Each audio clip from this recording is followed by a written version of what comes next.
और बच्चों कैसे हो? सॉल्यूशन चैप्टर आपका कंप्लीट हो गया। आज हम लोग फिर एक नए चैप्टर पढ़ेंगे, चैप्टर नंबर 3, है ना। और ये चैप्टर होगा आपका इलेक्ट्रोकेमिस्ट्री।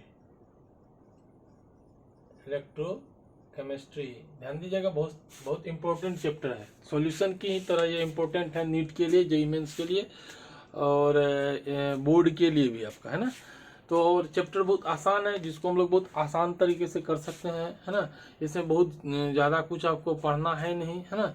ये शुरुआत का कुछ डिफिनेशंस वगैरह है, इसको देखने के बाद, कंप्लीट करने के बाद हम लोग आपका ई सेल निकालने के लिए, ई नॉट सेल निकालने के लिए सीखते हैं। फैराडे का फर्स्ट लॉ है, सेकंड लॉ है ना।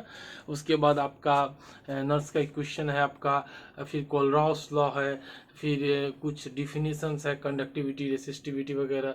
इस सारे को कंप्लीट करते करते आपको 13 लेक्चर आपका लगेगा, जिसमें आपका पूरा चैप्टर क्या हो जाएगा, कंप्लीट हो जाएगा। उसके बाद फिर हम लोग केमिकल काइनेटिक्स पढ़ेंगे, उनमें भी आपका 12-13 लेक्चर लगेगा। और उसके बाद फिर सरफेस केमिस्ट्री पढ़ेंगे, जिसमें 10 लेक्चर के अप्रॉक्स आपका लगेगा, है ना। फिर फिजिकल का सेक्शन आपका कंप्लीट होता है। एक सॉलिड स्टेट में भी आपका 10-12 लेक्चर लगेगा, है ना। तो ध्यान दीजिएगा, 10-12 लेक्चर का मतलब 10-12 घंटे का क्लास है, उसमें हम लोग इसको कंप्लीट कर लेंगे, ठीक। अब शुरुआत करते हैं सबसे पहले कि इलेक्ट्रोकेमिस्ट्री कहते किसको भाई, आखिर इलेक्ट्रोकेमिस्ट्री है क्या। तो फिजिकल केमिस्ट्री का वो पार्ट जिसके अंदर हम लोग सेल्स के बारे में पढ़ते हैं। किसके बारे में पढ़ते हैं? सेल्स, बैटरी, जो जानते हो आपका कॉम्बिनेशन ऑफ सेल्स बैटरी होता है, मतलब सिंपल सोचिएगा, सेल्स के बारे में पढ़ते हैं। और यहाँ पे जब हम सेल्स के बारे में पढ़ेंगे, साथ ही पढ़ेंगे कि जो कन्वर्जन ऑफ इलेक्ट्रिकल एनर्जी है वो किस तरह कन्वर्ट होता है केमिकल एनर्जी में, और केमिकल एनर्जी कैसे कन्वर्ट होगा इलेक्ट्रिकल एनर्जी में, किसी सेल के अंदर कैसे कन्वर्जन होगा केमिकल एनर्जी का और इलेक्ट्रिकल एनर्जी का। ये सब हम लोग यहाँ पे पढ़ेंगे बाबू, ठीक। नेक्स्ट आपका यहाँ पे आता है अगला कि आखिर कंडक्टर किसको कहते हैं, ठीक। तो कोई भी सब्सटेंस जिसके थ्रू करंट का फ्लो हो जाए, कोई भी सब्सटेंस जिसके थ्रू करंट का फ्लो हो जाए, उसको हम लोग क्या कहेंगे? कंडक्टर कहेंगे। यदि किसी के थ्रू करंट का फ्लो होता है तो वो कंडक्टर कहलाता है ना। या वो सब्सटेंस जो अपने थ्रू करंट को फ्लो करता है वो कंडक्टर है। और यदि करंट को फ्लो नहीं करता है, इंसुलेटर है। और एक सेमी कंडक्टर होता है जो कभी करंट को फ्लो करता है और कभी करंट को फ्लो नहीं करता है। कहने का मतलब कभी हाँ कभी ना, ठीक। कभी हाँ कभी ना। हायर टेम्परेचर पे क्या होता है, ये एज ए कंडक्टर बिहेव करता है, कौन? सेमीकंडक्टर। और जब लोअर टेम्परेचर की बात करेंगे तो इसमें इंसुलेटर की तरह बिहेव करता है, इसलिए क्या बोले उसको? कभी हाँ कभी ना, ठीक। तो कंडक्टर की बात कर ली हम लोग, क्या? वो सब्सटेंस जो अपने थ्रू करंट को फ्लो करे उसको क्या कहेंगे? कंडक्टर कहेंगे। सिंपल हम लोग देखते हैं, मेटेलिक वायर है, घर से होता हुआ जब वायर वगैरह देखते हैं, कॉपर वायर, एल्यूमिनियम वायर, वो सारा आपका क्या है? कंडक्टर है बाबू। उसके थ्रू करंट आपका फ्लो होता है। दूसरा, अब एक चीज और, इलेक्ट्रोलाइट्स, यदि सिंपल हम NaCl को लेते हैं नॉर्मली, तो उसके थ्रू करंट का कंडक्शन नहीं होगा। मगर करंट का कंडक्शन कब होता है? जब वह आपका मोल्टेन हो। मोल्टेन क्यों बाबू? मोल्टेन का मतलब एक तरह से मेल्ट किया हुआ। तो मेल्ट होने से क्या होता है? उसके बॉन्ड्स क्या हो जाते हैं? टूट जाते हैं। और यदि बॉन्ड्स टूटे होंगे तो आयंस क्या कर सकता है? मूव कर सकता है। तो आयंस के मूवमेंट के चलते भी करंट का कंडक्शन होता है। दूसरा, यदि नमक है, नमक को हम किस में डाल दिए? वाटर में डाल दिए। किस में डाल दिए? वाटर में डाल दिए। तो वो Na+ और Cl- में टूट जाता है बाबू। और जैसे Na+ और Cl- में टूटेगा तो आप बता सकते हैं, आप कह सकते हैं कि ये भाई Na+ और Cl- में टूटा, आयंस फ्री हो गए। अब यदि बैटरी से कनेक्ट करते हैं तो वहां क्या होता है? आयंस का मूवमेंट होता है और आपका करंट का कंडक्शन होता है। ध्यान दीजिएगा।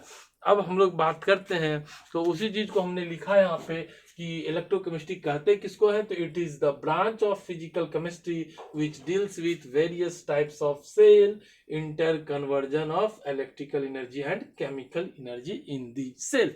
तो केमिस्ट्री का वो ब्रांच जो आपको वेरियस टाइप्स ऑफ सेल के बारे में बताए और inter conversion of electrical energy and chemical energy इस सेल में हो, उसके बारे में बताए, उसको हम लोग क्या कहते हैं? आपको बोलिए क्या कहते हैं? उसको इलेक्ट्रोकेमिस्ट्री के अंतर्गत हम लोग रखते हैं। ठीक, नेक्स्ट कंडक्टर, तो हम आपने लिखा substance which allow to flow the electric current through them, वो सब्सटेंस जो अपने थ्रू इलेक्ट्रिक करंट को पास होने देता है वो आपका क्या कहलाता है, कंडक्टर कहलाता है। हमने बता दिया मेटेलिक वायर, मेटेलिक वायर मतलब मेटल का वायर है ना, और फ्यूज्ड और मोल्टेन इलेक्ट्रोलाइट्स, फ्यूज्ड और मोल्टेन इलेक्ट्रोलाइट्स, फ्यूज्ड या मोल्टेन का मतलब जो मेल्ट या टूट गया है ना, सिंपल जिसके बॉन्ड्स टूट गए वो इलेक्ट्रोलाइट्स, या एक्वस सॉल्यूशन ऑफ इलेक्ट्रोलाइट्स, जब भी किसी को हम इलेक्ट्रोलाइट्स को किस में डालते हैं, सॉल्यूशन में डालते हैं तो वो आयंस में टूट जाता है, आयंस में टूटने के चलते करंट का कंडक्शन होता है। अगला लिखे हैं on the basis of nature of conductor it may be divided into two types.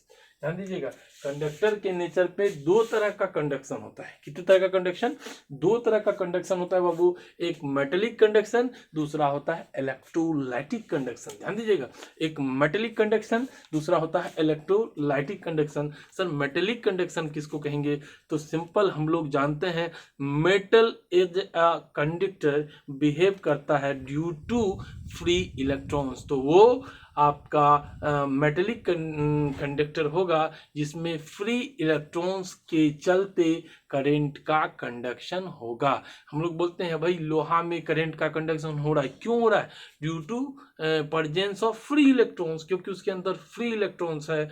मतलब इस चीज पे हम बहुत ज्यादा आपको डेप्थ लेके जाना नहीं चाहते क्योंकि बहुत ज्यादा इंपॉर्टेंट ये नहीं है, ये आपका डिफरेंस थोड़ा इंपॉर्टेंट है, बाकी ये तो हमने कंडक्टर, इंसुलेटर, सेमीकंडक्टर ये तो हम लोग बहुतों बार पढ़े और आगे भी इसको पढ़ेंगे। तो सिंपल सोचिए कंडक्टर ये हो गया है ना, तो मेटेलिक कंडक्टर क्या होगा और एक इलेक्ट्रोलाइटिक कंडक्टर। तो मेटेलिक कंडक्टर वो कंडक्टर होगा जिसमें फ्री इलेक्ट्रॉन के मूवमेंट के चलते, समझिएगा ध्यान से, फ्री इलेक्ट्रॉन के मूवमेंट के चलते करंट का कंडक्शन होता है। और इलेक्ट्रोलाइटिक कंडक्शन वो कंडक्शन होगा जिसमें आयंस के मूवमेंट के चलते, समझिएगा किसके, आयंस के मूवमेंट के चलते करंट का कंडक्शन होता है। तो जब आयंस के मूवमेंट के चलते होगा करंट का कंडक्शन तो वो आपका क्या कहलाएगा, बोलो, इलेक्ट्रोलाइटिक कंडक्शन। और जब आपका मेटल का सिंपल सोच सकते हैं इलेक्ट्रॉन जो होगा फ्री उसके चलते होगा तो दैट इज मेटेलिक कंडक्शन, वो आप उसको कर सकते हो। ठीक, अब देखिए ध्यान से, एक मिनट,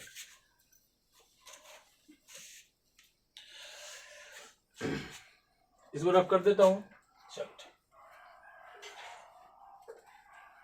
ताकि इधर का डायग्राम वगैरह बनाने में आपको समझ में आए। ठीक, अभी देखो फ्लो इलेक्ट्रॉन्स का हम लोग जैसी बात करते हैं, ये आपका कोई लोहा है ना, तो यदि हम इसको क्या करते हैं बैटरी से कनेक्ट कर दें या किसी चीज से तो इसमें करंट का कंडक्शन होना शुरू होता है, इलेक्ट्रॉन्स होते हैं इसके अंदर और वो मूवमेंट करना शुरू करता है। और यदि इलेक्ट्रॉन मूव करेगा बाबू तो करंट का कंडक्शन होगा, और करंट का कंडक्शन होगा इलेक्ट्रॉन के मूवमेंट के चलते। जब करंट का कंडक्शन हो तो उसको क्या कहते हैं, बोलो, उसको कहते हैं मेटेलिक कंडक्शन या मेटेलिक कंडक्टर वो कहलाता है। ठीक, इसे हो जाएगा।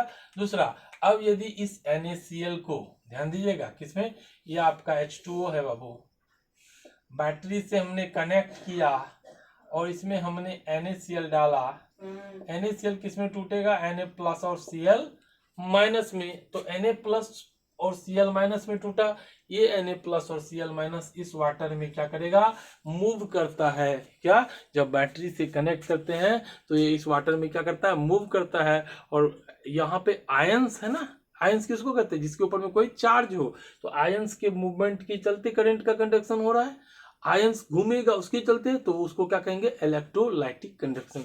उसी चीज को हमने यहाँ लिखा है, flow of current is due to motion of free electrons. यदि फ्री इलेक्ट्रॉन्स का मोशन के चलते करंट का कंडक्शन हो, फ्री इलेक्ट्रॉन्स है ना, मतलब जो फ्री इलेक्ट्रॉन्स है यदि वो मोशन कर रहा है तो वो आपका कंडक्शन क्या कहलाएगा, मेटेलिक कंडक्टर या मेटेलिक कंडक्शन। ठीक, ध्यान दीजिएगा, इलेक्ट्रोलाइटिक कंडक्टर किसको कहेंगे, flow of current is due to motion of ions. यदि आयंस का यहाँ पे Na+ और Cl- आयंस है उसके मोशन होने के चलते तब ये क्या कहलाएगा आपका, बोलो, इलेक्ट्रोलाइटिक कंडक्टर। अभी हम लोग बोले थे क्यों सर मोल्टेन जरूरी है, यदि ये सॉलिड स्टेट में होता तो इसमें क्या होता है, स्ट्रांग बॉन्ड होता, और यदि स्ट्रांग बॉन्ड होता तो ये आयंस टूट रहे नहीं, तो आयंस जब तक टूटेंगे नहीं तब तक क्या होगा, आपका करंट का कंडक्शन नहीं होगा, क्योंकि आयंस आपका टूटा ही नहीं, तो आयंस मूव कहाँ से करेगा, सिंपल है। तो इसलिए वो या तो फ्यूज्ड होना चाहिए या मोल्टेन स्टेट होना चाहिए या तो एक्वस सोल्यूशन होना चाहिए, क्योंकि एक्वस सोल्यूशन में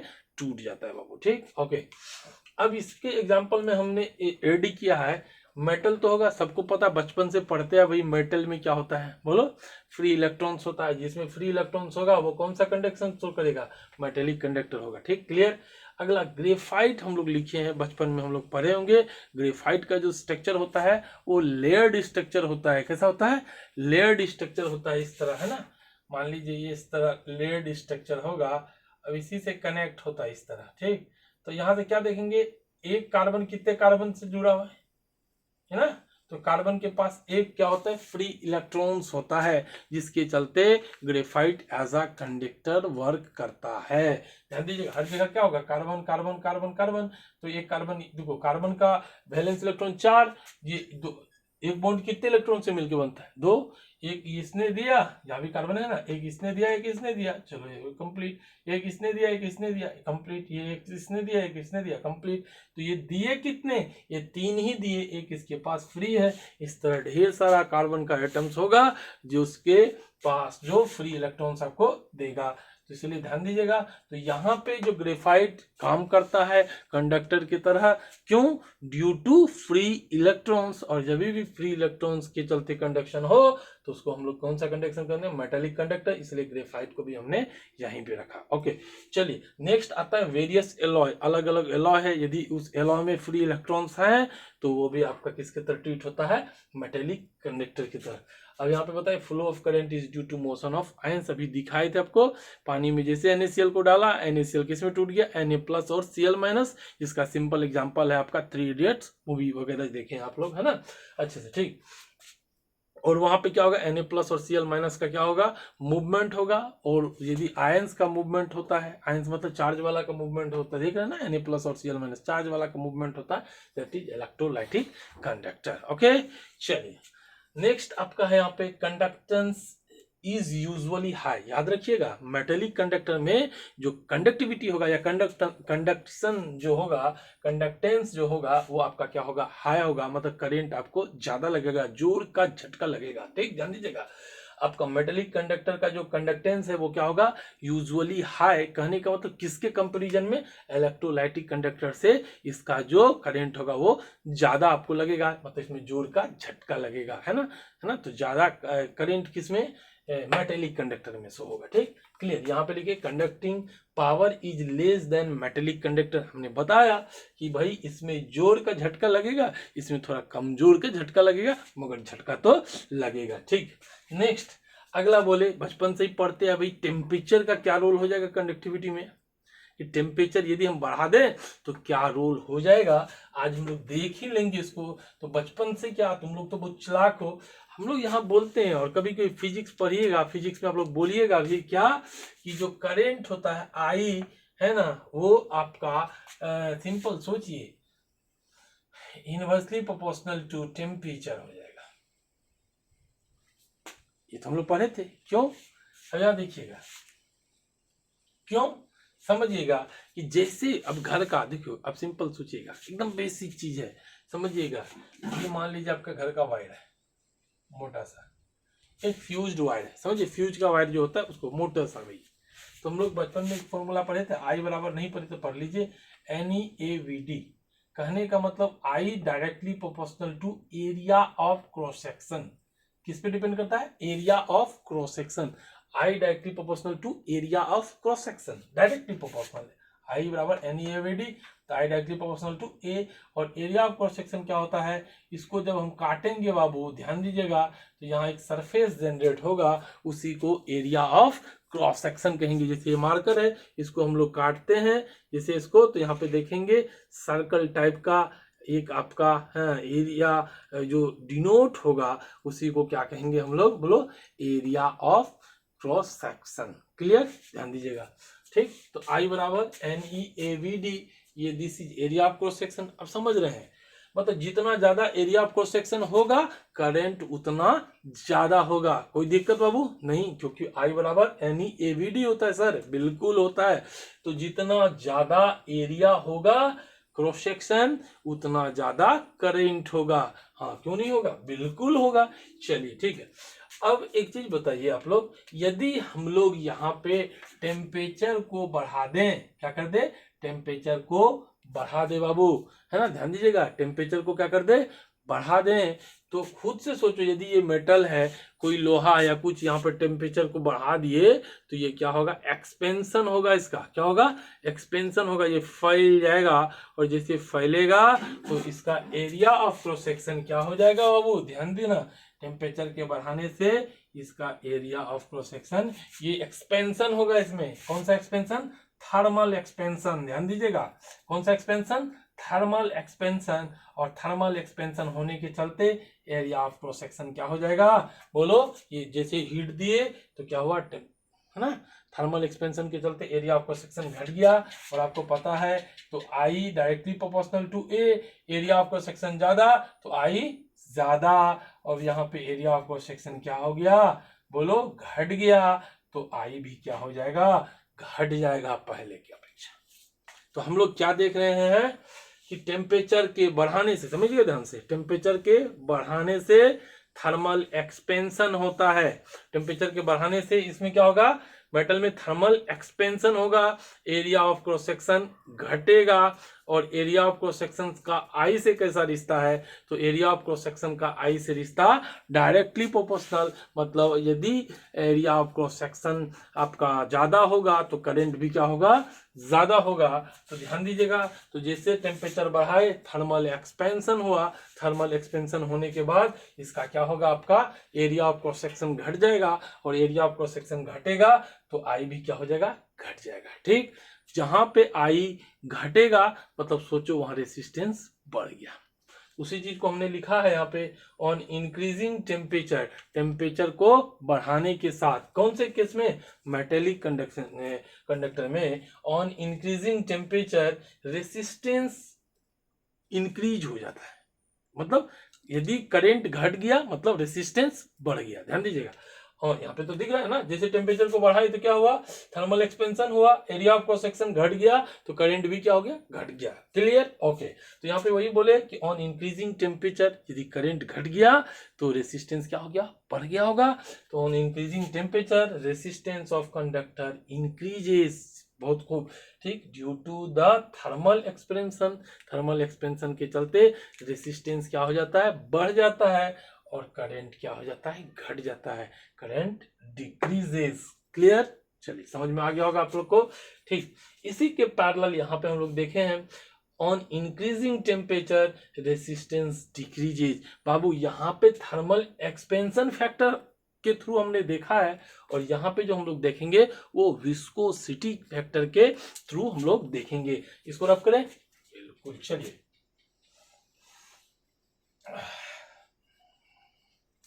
अब एक चीज देखिएगा, on increasing temperature resistance decreases, current increases because viscosity decreases with temperature. ध्यान दीजिएगा, जब हम इलेक्ट्रोलाइटिक की बात करेंगे तो ये आपका यदि कोई सोल्यूशन है, इसमें Na+ है और कौन है, Cl- है बाबू। जैसे हम बाबू टेम्परेचर को बढ़ाते हैं, ध्यान दीजिएगा, जैसे हम टेम्परेचर को बढ़ाते हैं विस्कोसिटी घट जाता है। ध्यान दीजिएगा, टेम्परेचर को बढ़ाने से क्या होता है, विस्कोसिटी घट जाता है। सर विस्कोसिटी कहते किसको है, तो सिंपल, जो आपको फ्लो करने में, है ना, यदि रुके, यदि कोई चीज फ्लो कर रहा है और लेट से फ्लो कर रहा है, इसका मतलब वो ज्यादा विस्कस है। सिंपल हम बात करते हैं, यदि हम शहद में इस पेन को हम यदि रोटेट करना चाहेंगे, घुमाना चाहेंगे, मूव करना चाहेंगे, तो देखेंगे ये डिस्टरबेंस होगा। इसका मतलब जो हमारा हनी है वो ज्यादा विस्कस है।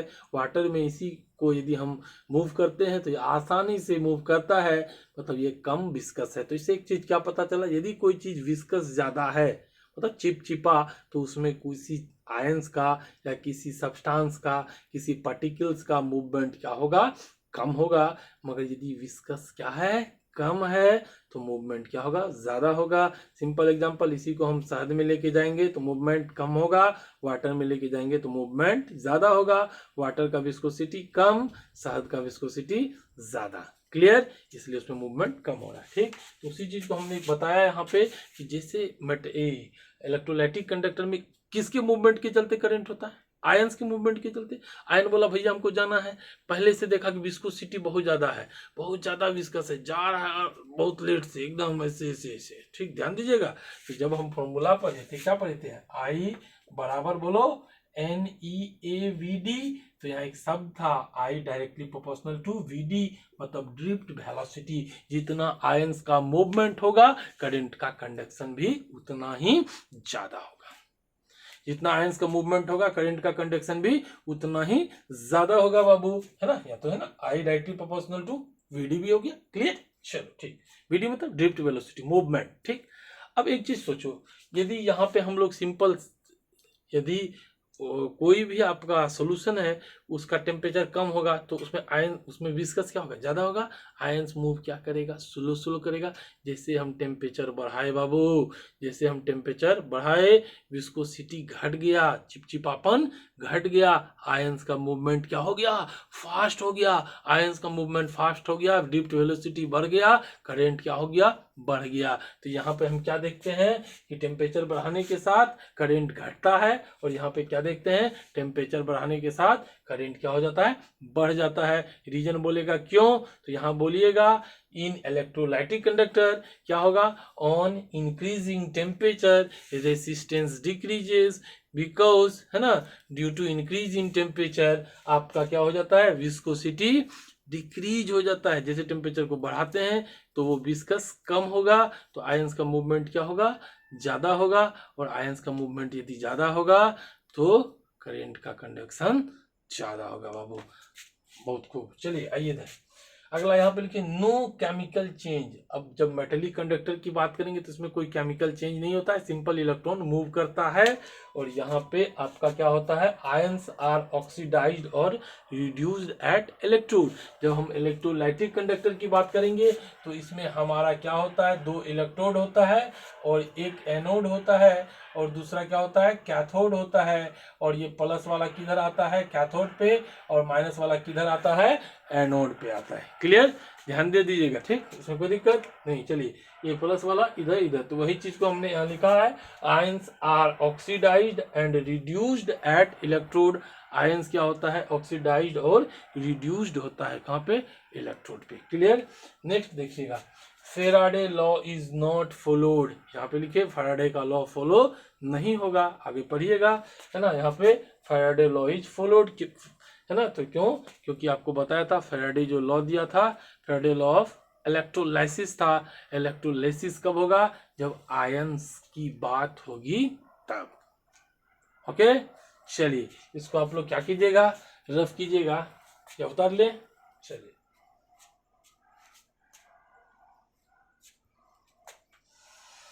रफ करें, चलिए।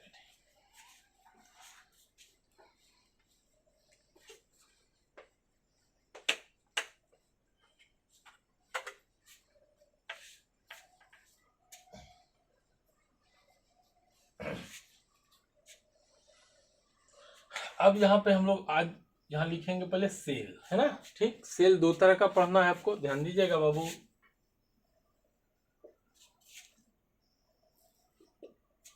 एक पढ़ना इलेक्ट्रोकेमिकल सेल, है ना, लिख लो इलेक्ट्रोलाइटिक, लिख लो लाइटिक सेल। और दूसरा पढ़ना है इलेक्ट्रोकेमिकल सेल। इलेक्ट्रोकेमिकल सेल दो तरह का होता है बाबू। केमिकल सेल, ध्यान दीजिएगा, इलेक्ट्रोकेमिकल सेल कितने तरह का, दो तरह का। एक हो गया आपका केमिकल सेल, और दूसरा हो गया बाबू आपका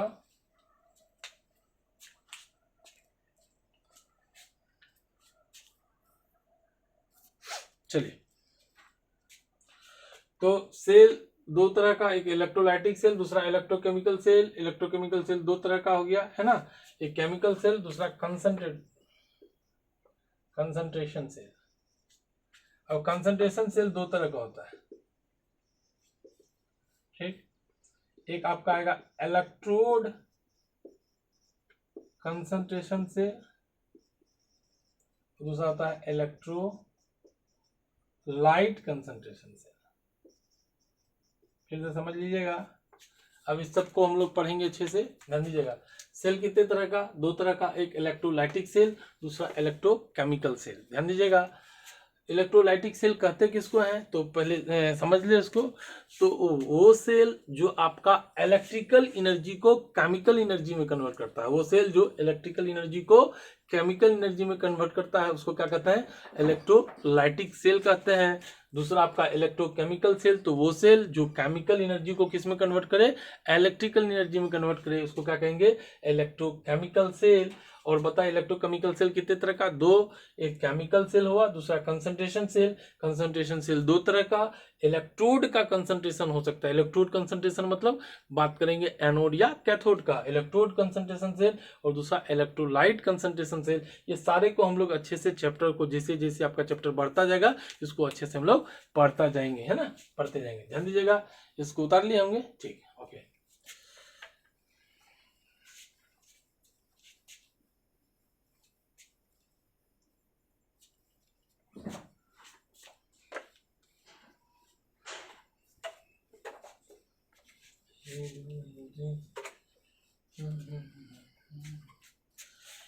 तो सबसे पहले किसको लिख लिया बाबू, चलिए इलेक्ट्रोलाइटिक सेल।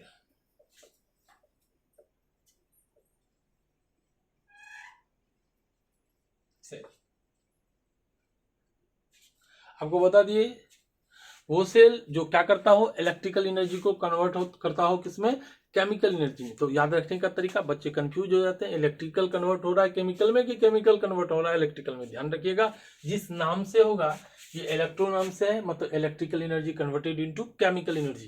याद रखिएगा, क्या है, इलेक्ट्रोलाइटिक सेल, इलेक्ट्रो मतलब इलेक्ट्रिकल टाइप का फीलिंग आ रहा है, मतलब electrical energy converted into chemical energy. तो यहां लिख सकते हैं the cell which convert electrical energy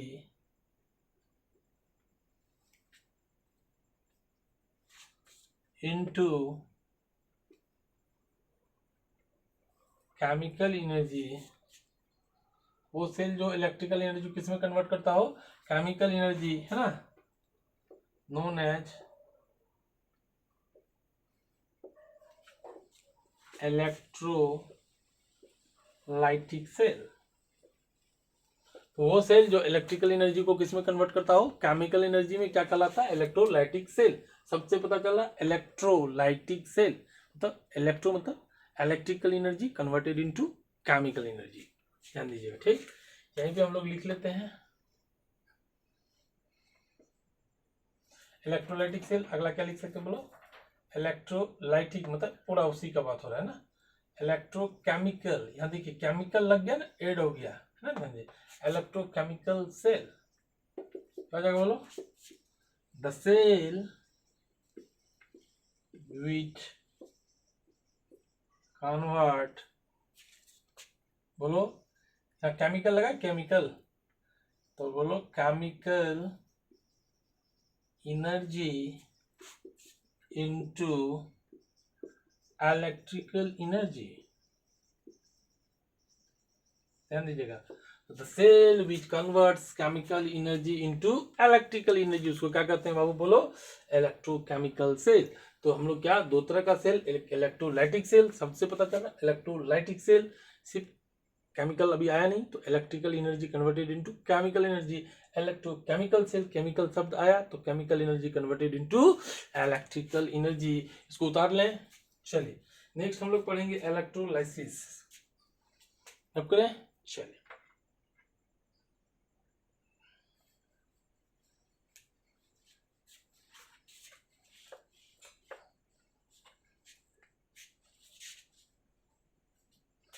सबसे पहले इलेक्ट्रोलिसिस प्रोसेस को समझने से पहले बाबू हम लोग यहाँ थोड़ा सा देखते हैं ना, फिर इधर तो लिख ही देंगे ना, एक फोटो बनाते हैं। चलो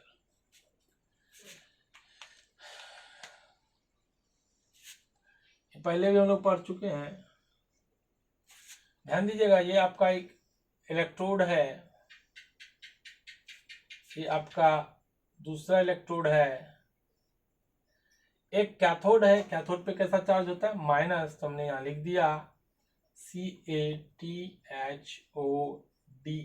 कैथोड है ना। चलिए ये एनोड है, इस पे प्लस चार्ज होता है, हमने लिखा ANODE, एनोड। और ध्यान दीजिएगा इसमें सॉल्यूशन है, इलेक्ट्रोलाइटिक सॉल्यूशन है। बात करते हैं, ध्यान दीजिएगा। हम क्या कर दिए, सिंपल इस सोल्यूशन को या कहीं से भी कोई भी कर दो, यदि हम इसको बैटरी से कनेक्ट करते हैं, पॉजिटिव टर्मिनल को, और ये नेगेटिव टर्मिनल को बैटरी से कनेक्ट कर दिए। अब एक चीज समझिएगा, आप क्या देख रहे हैं, इसके अंदर आपका कुछ भी आयंस है ना। मान लो NaCl ही मान लिया, आपको आसान लगता है, तो NaCl होगा तो क्या होगा बोलो, Na प्लस में टूटा और Cl माइनस में टूटा, है ना। Na प्लस और Cl माइनस में टूटा। तो इसको याद रखने का तरीका सर कैसे, तो लूप याद रखिएगा, लूप L4 लेफ्ट, ध्यान दीजिएगा, O4 anode, L4 left, O4 oxidation, A4 anode and P4 positive. Left side में जो होगा वो कौन होगा, एनोड होगा। एनोड पे क्या होगा, ऑक्सीडेशन होगा, और चार्ज कैसे होंगे, पॉजिटिव होंगे। याद रखने का तरीका बोले, लूप याद रख लीजिएगा, कैसे बोले, लेफ्ट ऑक्सीडेशन एनोड पॉजिटिव। तो ध्यान दीजिएगा लेफ्ट साइड में कौन होता है, बोलो, लेफ्ट साइड में कौन होता है, एनोड होता है। एनोड पे क्या होता है, ऑक्सीडेशन होता है, उस पर चार्ज कैसा होता है, पॉजिटिव। क्लियर। तो लेफ्ट ऑक्सीडेशन एनोड पॉजिटिव। उसका उल्टा राइट साइड में कौन होगा, कैथोड होगा, है ना। और वहां ऑक्सीडेशन हुआ तो यहाँ पे कैथोड पे क्या होगा, रिडक्शन होगा, और यहाँ पे पॉजिटिव चार्ज तो यहाँ पे नेगेटिव चार्ज। ध्यान दीजिएगा उधर लेफ्ट ऑक्सीडेशन एनोड पॉजिटिव, तो उसका उल्टा कर दीजिएगा, राइट में कैथोड, वहां पे चार्ज कैसा, नेगेटिव, और वहाँ है ना, और वहां होगा क्या, रिडक्शन। ओके चलिए, इलेक्ट्रोलिसिस प्रोसेस में क्या होता है देखिएगा, जब हम दो इलेक्ट्रोड लिए, ये आपका एनोड, ये आपका कैथोड, और दोनों को हमने बैटरी से क्या किया, कनेक्ट कर दिया। जब इस सोल्यूशन में दो तरह का चीज हो सकता है, हम आपको बताए थे पहले, क्या, या तो मोल्टेन फ्यूज्ड, है ना, या तो एक्वस सोल्यूशन। ठीक, तो यदि वाटर है पहले से या कोई सॉल्वेंट है, उसमें हमने इसको डाला, NaCl टूट गया, किसमें, जैसे बैटरी में क्या होता है, बैटरी से कनेक्ट किए तो इससे आपका NaCl क्या हो जाता है, टूट जाता है, और NaCl का मूवमेंट होना शुरू हो जाता है। NaCl कैसा चार्ज रखता है, Na प्लस, तो प्लस का मूवमेंट किधर होना शुरू होगा, इधर कैथोड की तरफ। Cl कैसा चार्ज रखता है, माइनस, और इसका मूवमेंट किधर शुरू होगा, एनोड की तरफ। ध्यान दीजिएगा। तो वही इसी प्रोसेस को, और क्या होगा, सिंपल सोच सकते थे हम, ये बाद में लिखेंगे आराम से, कोई दिक्कत नहीं। अब जब हम देखते हैं, क्या देखते हैं, देखो Na कहाँ पहुंचा भाई, कैथोड के पास, तो एट कैथोड कौन पहुंचा भाई, Na प्लस पहुंचा, और Na प्लस यहाँ पहुंचने के बाद अपना चार्ज को खोता है, और चार्ज को खोने के लिए इसको एक इलेक्ट्रॉन का आवश्यकता होगा, और ये बना देगा Na सॉलिड, और जो जाकर के इस जगह क्या हो जाएगा, डिपोजिट हो जाएगा। क्लियर। अब बात करते हैं एट, बोलो कहाँ, एनोड। तो एनोड पे कैसा चार्ज होता है बाबू, पॉजिटिव चार्ज होता है, तो ये किसको बुलाएगा अपने पास, नेगेटिव। Cl माइनस वहां जाएगा, Cl माइनस भी एक इलेक्ट्रॉन लेगा, और क्या बना देगा, Cl बना देगा। Cl जो प्रोडक्ट है आपका, सिंपल कर सकते हैं कि प्राइमरी चेंज में ये स्टेबल नहीं है, ये Cl2 के फॉर्म में होता है। तो फर्दर यहाँ ऐसा कर सकते हो, Cl प्लस Cl क्या बन जाएगा, Cl2 बन जाएगा, या 2Cl माइनस प्लस 2 इलेक्ट्रॉन से क्या बना देते, Cl2 बनाते। तो यहाँ से आपका कौन सा गैस रिलीज हो जाएगा, Cl2 गैस रिलीज हो जाएगा। फिर से सोचिएगा, एक हमने क्या लिया इलेक्ट्रोलिसिस प्रोसेस में, एक एनोड होता है एक कैथोड होता है, मतलब 2 इलेक्ट्रोड होता है और दोनों इलेक्ट्रोड आपका डिप्ड होता है, डूबा होता है सोल्यूशन में। ठीक, जैसे हम बैटरी से कनेक्ट करते हैं एनोड को पॉजिटिव टर्मिनल से, कैथोड को नेगेटिव टर्मिनल से, आपका जो इलेक्ट्रोलाइट्स होता है वो टूट चुका होता है और उसमें मूवमेंट आता है ना। बैटरी उसको डायरेक्शन देता है, Na+ किधर जाएगा माइनस की तरफ, Cl- किधर जाएगा प्लस की तरफ। तो हमने लिखा एट कैथोड Na+ पहुंचता है, इलेक्ट्रॉन को गेन करता है ना। और कितने, क्योंकि यहाँ पे जाकर के न्यूट्रल होगा, Na और एक इलेक्ट्रॉन को लिया, Na सॉलिड बनाया, सॉलिड होगा उड़ेगा तो नहीं ना, तो यहाँ पे जाकर के डिपोजिट होगा, जिसको बाद में चाकू या किसी चीज से अलग कर लेते हैं। क्लियर।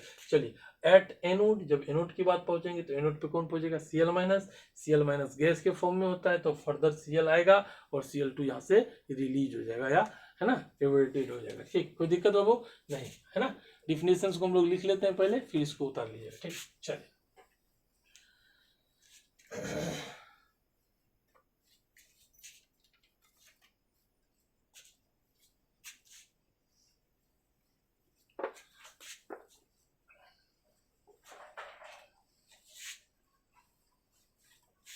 क्या लिखेंगे बोलो। Electrolysis is a process in which electrolyte is a simple लिख सकते हैं, in which decomposition of electrolytes occur with the help of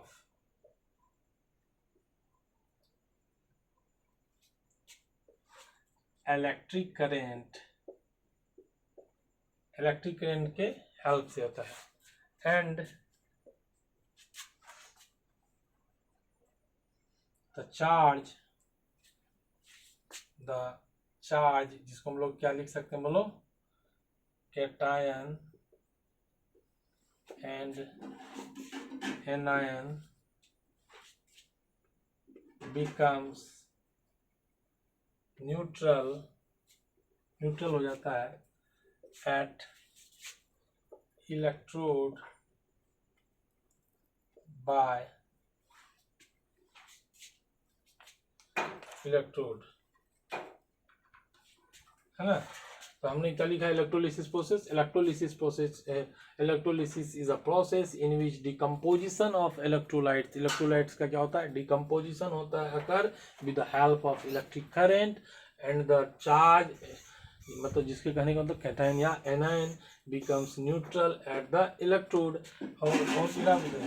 और भी लिख सकते हैं, क्या लिख सकते हैं, मास और गैस लिबरेटेड,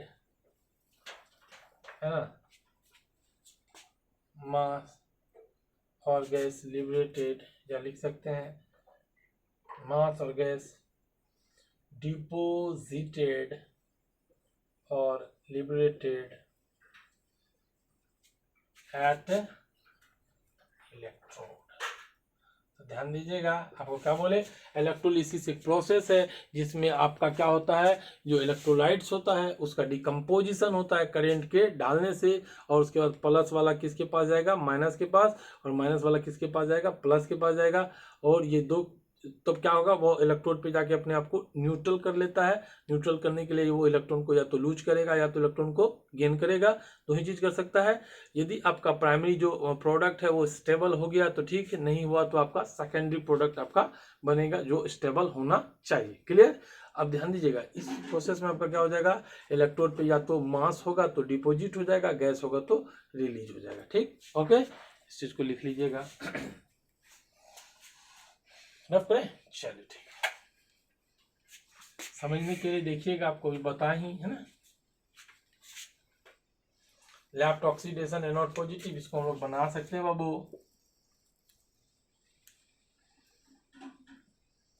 लैप्ट,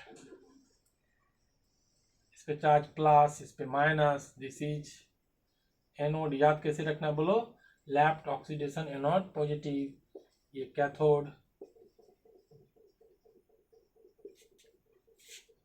बैटरी से कनेक्ट किए, पॉजिटिव टर्मिनल नेगेटिव टर्मिनल, ध्यान दीजिएगा एनोड को पॉजिटिव टर्मिनल, कैथोड को नेगेटिव टर्मिनल, इसमें क्या है सॉल्यूशन है, यहाँ से हम लोग लिख सकते हैं ये क्या होगी आपको इलेक्ट्रोलाइटिक सॉल्यूशन, ये आपका कहलाएगा इलेक्ट्रोड है दोनों, है ना, ऐसे लिख देंगे इलेक्ट्रोड, ठीक, दोनों डिप्ड है इसमें, क्लियर।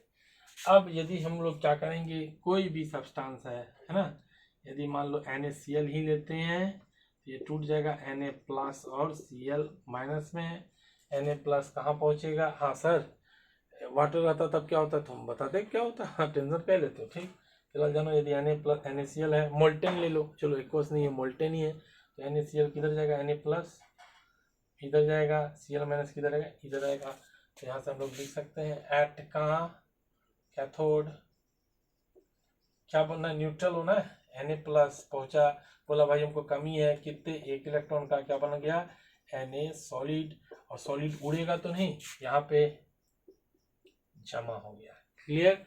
अब ध्यान दीजिएगा हमने इस प्रोसेस को एक बोला lapped oxidation anode positive, anode पे क्या होता है बोलो, एनोड पे ऑक्सीडेशन होता है, तो यहाँ कैथोड पे क्या होगा रिडक्शन होगा, तो ऑक्सीडेशन किसको कहते थे बोलो, लॉस ऑफ इलेक्ट्रॉन, यहाँ पे लॉस ऑफ इलेक्ट्रॉन होगा और यहाँ गेन ऑफ इलेक्ट्रॉन होगा, यहाँ हम देख भी रहे हैं क्या हो रहा है बोलो, गेन ऑफ इलेक्ट्रॉन हो रहा है, प्रोसेस क्या होगा रिडक्शन, और रिडक्शन होता भी तो है कैथोड पे, यदि यहाँ ऑक्सीडेशन होगा तो यहाँ पे क्या होगा रिडक्शन होगा, है ना, क्लियर। जान लीजिएगा जब हम बात करेंगे एट बाबू एनोड, एनोड पे कौन पहुंचेगा Cl माइनस, 2 Cl माइनस कर देते हैं 2 इलेक्ट्रॉन, और ये आपका बन जाएगा Cl2, और ये Cl2 यहाँ से क्या हो जाएगा बोलो Cl2 बनेगा, क्लियर, और यहाँ से ये लेबोरेटरी रिलीज हो जाएगा, जो भी करो, है ना, क्लियर, चलो ठीक।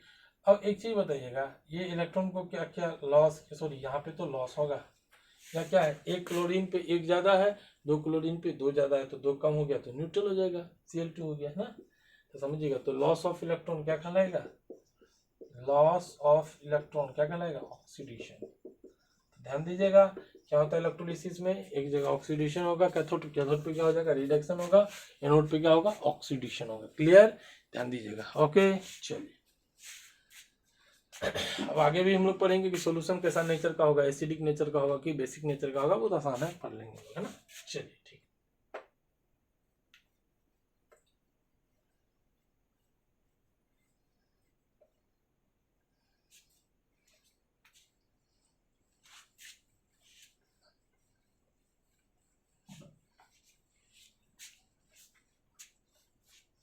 यहाँ से हम लोग लिख सकते हैं क्या बोलो, जो electrolytic cell consist of 2 electrode, electrolytic cell क्या रखता है बोलो 2 electrode which are dipped in बोलो इलेक्ट्रोलाइटिक सॉल्यूशन एंड ध्यान दीजिएगा externally connected by battery, clear. हमने क्या बोला electrolytic cell consist of 2 electrode, 2 electrode रखता है, और एक कैथोड दूसरा एनोड, है ना, किस पे क्या होता है हम लोग पढ़ लिखे लैप्ड ऑक्सीडेशन एनोड पॉजिटिव, तो यहाँ पे क्या होगा उसका उल्टा कर लीजिएगा, which are dipped in electrolytic solution externally connected by battery, battery से इसको एक्सटर्नली क्या करते हैं कनेक्ट करते हैं, ओके चलिए बाबू ठीक, ओके इसको लिख दे रफ कर दे, चलो ठीक। नेक्स्ट लिखिएगा मैकेनिज्म ऑफ इलेक्ट्रोलिसिस,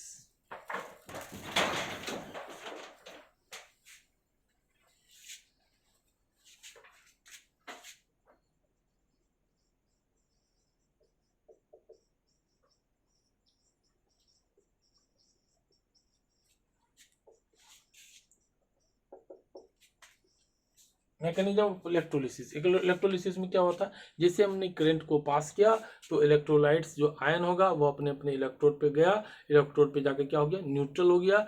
न्यूट्रल होने के बाद या तो डिपोजिट हो गया या तो वहां से रिलीज हो गया। ध्यान दीजिएगा, हमने उसी चीज को लिखना है। क्या लिखना है बोलो, ऑन पासिंग, बस थोड़ा थ्योरी थ्योरी ये लिख लीजिए, कोई दिक्कत नहीं है, समझाओ तो है। ऑन पासिंग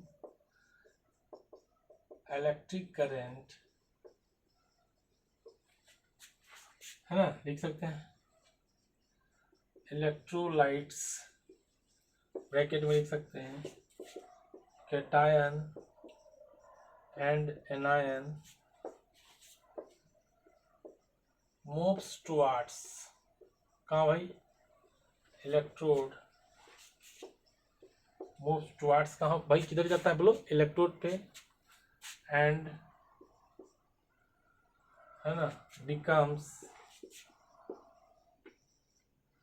न्यूट्रल, है ना, एंड बिकम्स क्या हो जाता है बोलो, न्यूट्रल हो जाता है, एंड बिकम्स न्यूट्रल, है ना, या सिंपल कर सकते हो, है ना, एंड बिकम्स न्यूट्रल, न्यूट्रल हो जाता है। इन दिस बोलो कैटायन, कैटायन पे कैसा चार्ज होता है, plus, cation moves towards, plus किसकी तरफ जाएगा, माइनस की तरफ, cathode, and anions minus moves towards, ये तो पढ़े हो पहले भी, बोलो anode. The mass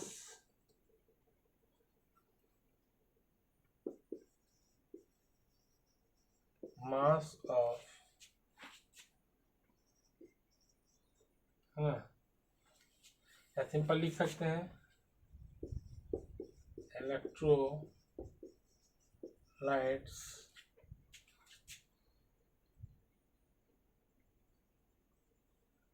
becomes neutral जो लिख चुके हैं पहले, and deposited or liberated at electrode। वही ध्यान दीजिएगा। तो हम क्या बोले, ऑन पासिंग इलेक्ट्रिक करंट, जैसे हम लोग इलेक्ट्रिक करंट को पास करते हैं क्या होता है, cation and anion moves towards electrode, electrode की तरफ मूव करने लगता है। कैटायन पे कैसा चार्ज, प्लस, तो किसकी तरफ मूव करेगा, कैथोड की तरफ, जिसपे कैसा चार्ज होता है, माइनस होता है। एंड एनायन जिसपे माइनस चार्ज होता है, मूव्स टुवर्ड्स एनोड। फिर क्या बोले, इलेक्ट्रोलाइट्स बिकम्स न्यूट्रल, वहां पे जाकर के अपने चार्ज को लॉस करता है ना, या तो ऑक्सीडेशन करेगा या तो रिडक्शन। कहाँ पे क्या करेगा सबको पता है, एनोड पे ऑक्सीडेशन, कैथोड पे रिडक्शन। एंड डिपोजिटेड और लाइब्रेटेड एट इलेक्ट्रोड, और या तो इलेक्ट्रोड पे जमा हो जाता है या वहां से रिलीज हो जाता है। इसको उतार लें।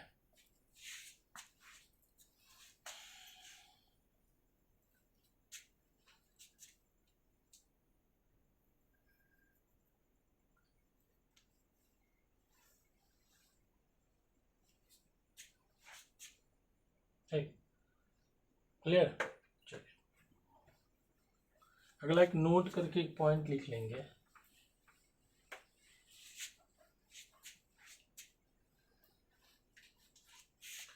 अब एक चीज बताइएगा, थोड़ा सा समझिएगा, ये आपका कोई इलेक्ट्रोलाइटिक सोल्यूशन है, इसमें इलेक्ट्रोड है, और यदि यही इलेक्ट्रोड इस सोल्यूशन के साथ रिएक्शन कर लेगा तो क्या होगा, इलेक्ट्रोड एक गायब नहीं हो जाएगा, बोलो होगा कि नहीं होगा। यदि ये इलेक्ट्रोड इस सोल्यूशन के साथ रिएक्शन कर ले तो ये क्या हो जाएगा, गायब हो जाएगा। तो डिपोजिट कहाँ से होगा, हो पाएगा क्या, नहीं हो पाएगा ना, डिपोजिट हो पाएगा, नहीं हो पाएगा। इसका मतलब जो इलेक्ट्रोड होना चाहिए वो इस सोल्यूशन के रेस्पेक्ट में केमिकली इनर्ट होना चाहिए, मतलब इस इलेक्ट्रोड का इस सोल्यूशन के साथ रिएक्शन नहीं हो। यदि इसका इसके साथ रिएक्शन हो गया तो पता चला इलेक्ट्रोड ही क्या हो गया, गायब हो गया। तो नोट करके लिखिएगा बाबू, क्यों, समझ में आया ना, ये केमिकली इनर्ट होना चाहिए with respect to solution, solution के साथ इसका रिएक्शन नहीं होना चाहिए। यदि सोल्यूशन के साथ रिएक्शन हो गया तो इलेक्ट्रोड आपका क्या हो जाएगा, यहाँ से गायब हो जाएगा वो। ओके, चलिए ठीक, नोट करके लिख लीजिए। नेचर ऑफ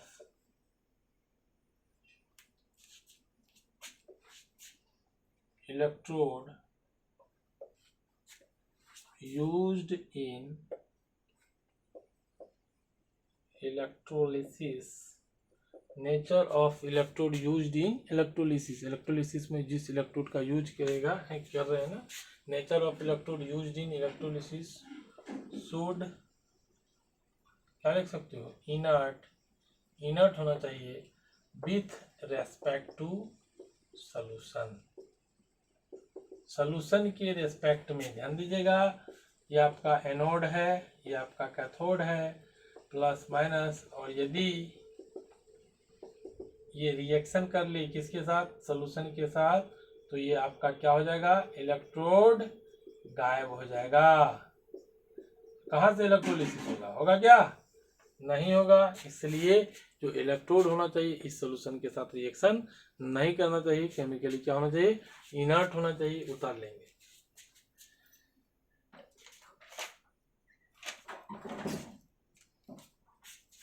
ठीक, नेक्स्ट क्लास में हम लोग आगे पढ़ेंगे इलेक्ट्रोलिसिस का, और भी एग्जांपल बहुत सारा, NaCl का एक वाटर के में करेंगे, एक सिंपल कर सकते हैं H2 NaCl का इलेक्ट्रोलिसिस करवाएंगे वाटर में, या Na2SO4 का करवाएंगे, अलग अलग का करवाएंगे, हम लोग देखेंगे सोल्यूशन का हिसाब का बचता है, एसिडिक रहता है कि बेसिक रहता है ना, हर चीज़ को देखेंगे।